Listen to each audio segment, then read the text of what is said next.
think I'll look for some random guy. Say, hey man, I love you. By the way, let me just be there to hear it. Me, I want to be on the other side, hey, the awkward silence. What's up, man? You good? That person like, I love you, man. Boop, just say it. But it's not, as in, this is what culture has made, as it's made it awkward. It shouldn't be that way.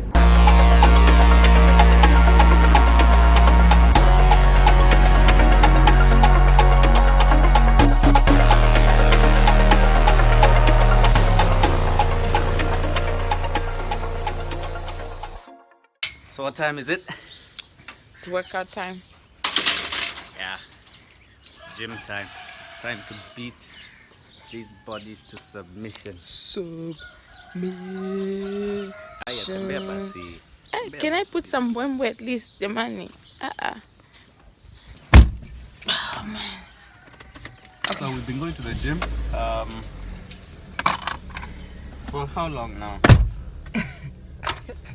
2 weeks. 2 weeks. Yeah. More than that, maybe. Maybe more than that. No, 2 weeks. Yeah, I think it's 2 weeks. Yani, trying to work out and lose weight is crazy. Making it consistent. Making it consistent is crazy. You can start with such a what's that? You can start with my phone is low. You can start with such a high note and be like, yeah, workout is everything. Yep. My dear, there are days you wake up and you can't find your workout pants. And that's enough excuse to keep you home. Like today, I literally could not find clean pants for I was for the geared gym. up. This guy wasn't. I couldn't. And then he excused it to his workout clothes are not available. I was just like, okay. Now me, I've been ready to run for 2 days, and every day there's an excuse, and here's another excuse.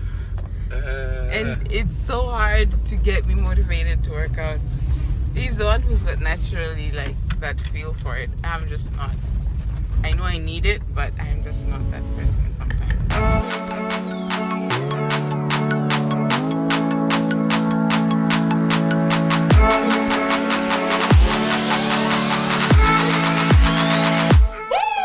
Actually, a good thing.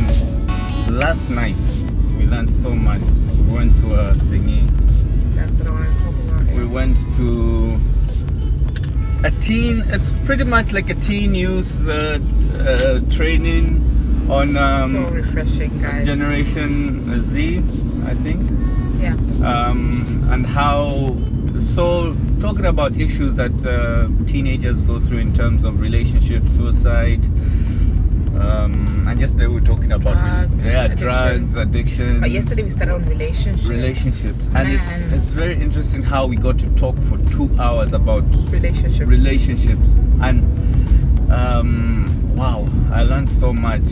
What came out in the discussion was that in this day and age, romantic love is so much more emphasized.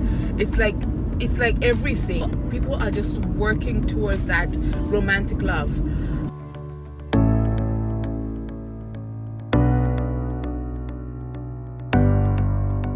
It's not good to be codependent. Like, you depend on someone to feel loved, to feel affirmed, you know, meet your need. To meet your need. That you're complete as an individual. God makes you complete.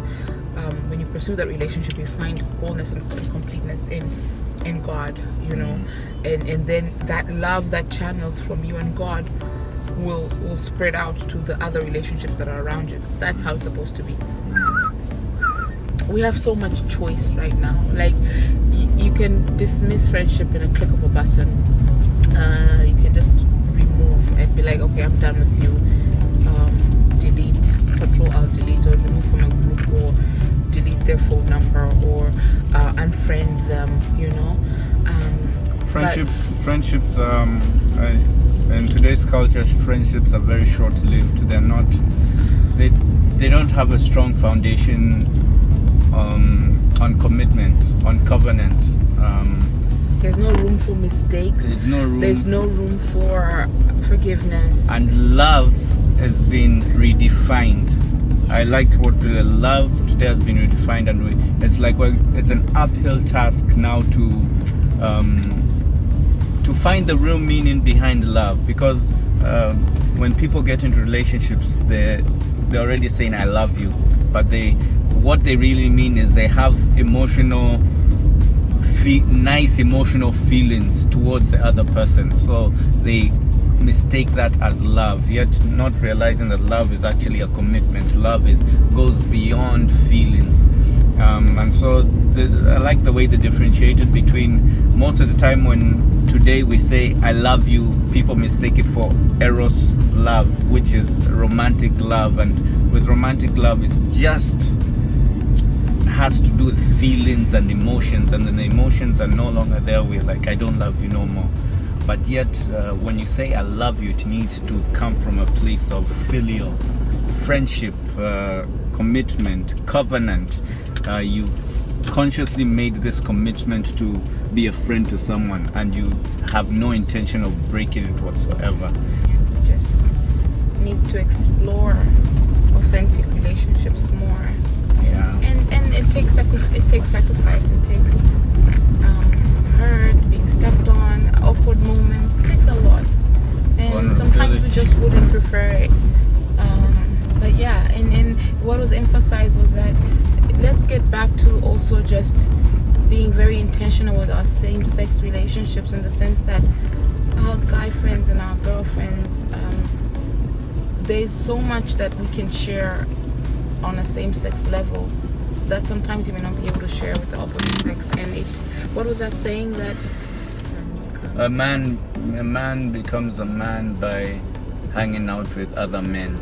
Something of that line. Yeah, and a woman becomes a woman by hanging out with other women. I'll read it out later, but basically there's something to learn from your community of your same-sex friendships. Don't take them for granted, and actually invest in them. Don't rush into romantic love. That is inevitable. It's part of life. It will come. Specifically, this was for young people, and that came out strong. That let's just put as much energy and intention into our friendships that are platonic and same sex, because there's a lot to learn from each other and grow. There's some things that only your girls can get you through. No guy can.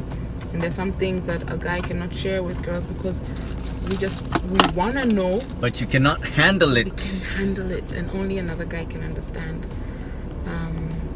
That's just the reality. There's a few friends who I can call, or who they would say, hey, I love you, and I'll be like, oh, I love you too, and then I would say I love you, and it feels so nice. I love you, babe. I knew that was coming. I love you too. So anyway, guys, call a friend, and if you mean it, tell them you love them. It's nice. It's nice to hear, and it's also nice to give out those words and mean them. It's time to gym. It's time to beat these bodies to submission. Submit, body, submit. Yeah, man. Must we though? Can we just go home?